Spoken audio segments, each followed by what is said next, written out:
Чего бы еще вкусного приготовить из обыденной курицы? Чахохбили, вот что. Это беспроигрышно, вкусно, ярко, просто в исполнении и незабываемо в употреблении. Мне кажется, такая курочка будет отлично смотреться даже на праздничном столе. Я люблю готовить ее не на плите, как это обычно делают, а в духовке. При таком методе соус становится невероятно насыщенным по вкусу, курочка разомлевшей, а лук почти карамельным.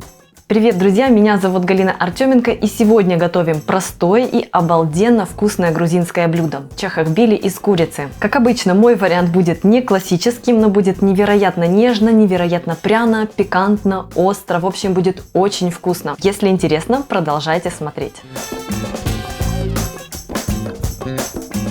Список ингредиентов сейчас вы видите на экране, а также он продублирован в описании. Свежую кинзу я не буду использовать, у меня сушеная, но вы ориентируйтесь на свою любовь к ней. Лука у меня больше, так как у меня мелкий, чеснок использую молодой по сезону.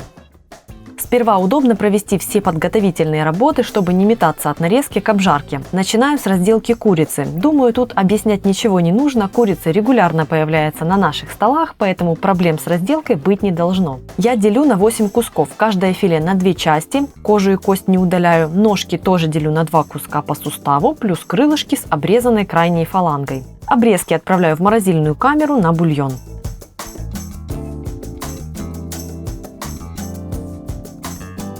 Нарежьте лук. Для этого блюда мне нравится резать его тонкими перьями. Так они и форму сохраняют, и при этом кусочки получаются нежные. Как вы видите, у меня тут и белый, и красный. Какой был, такой и использовала.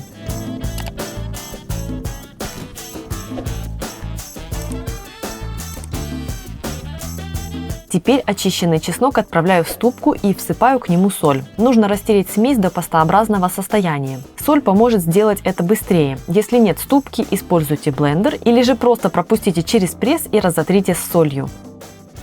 Помидоры в соку нужно размять. Не стоит добиваться максимальной гладкости, пускай масса будет неоднородной. Если у вас помидоры в соку в кожице, предварительно ее снимите. Если используете свежие помидоры, их нужно надрезать, обдать кипятком и очистить от кожуры, а затем порубить. Теперь перебираемся к плите. Сперва обжарьте кусочки курицы. У меня сковорода большая, но я все равно жарю в 2 приема, чтобы курица обжаривалась, а не тушилась. Если в целях экономии времени вы выложите все куски сразу, температура сковороды резко упадет и мясо начнет выпускать сок и тушиться. Нам же нужна румяная корочка, а поэтому жарим частями и на сильном огне. Я также готовлю курицу под крышкой. Уж слишком сильно раздражаюсь, когда начинает разбрызгиваться жир в процессе, особенно когда попадает на камеру. Курицу нужно обжарить до румяной корочки с 2 сторон. При этом из сохраненной на кусках кожи будет вытапливаться жир, в котором и будет обжариваться птица.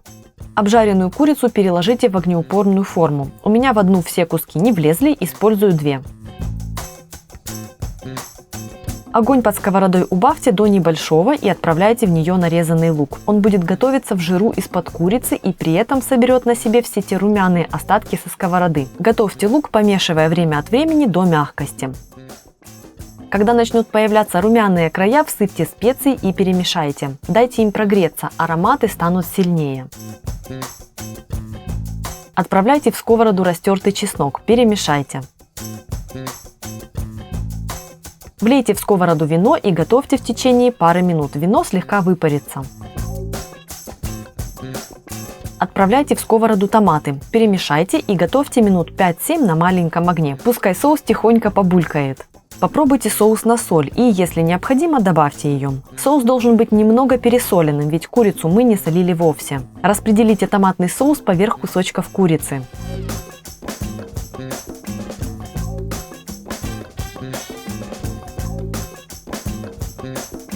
Отправляйте чахохбили из курицы в духовку, разогретую до 200 градусов. Готовьте в течение 30 минут, а затем температуру убавьте до 150 и готовьте еще час.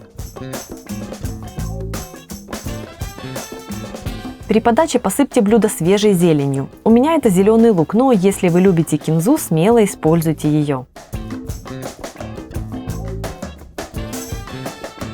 Друзья, если ролик вам понравился, ставьте лайк, пишите что-нибудь приятное в комментариях, а в следующем видео будем готовить кое-что очень вкусное из подвявшей или забытой вами зелени в холодильнике. Так что подписывайтесь на мой канал, если вы еще не со мной, жмите на колокольчик, чтобы получить уведомления. Меня зовут Галина Артеменко, и это канал «Жизнь вкусная».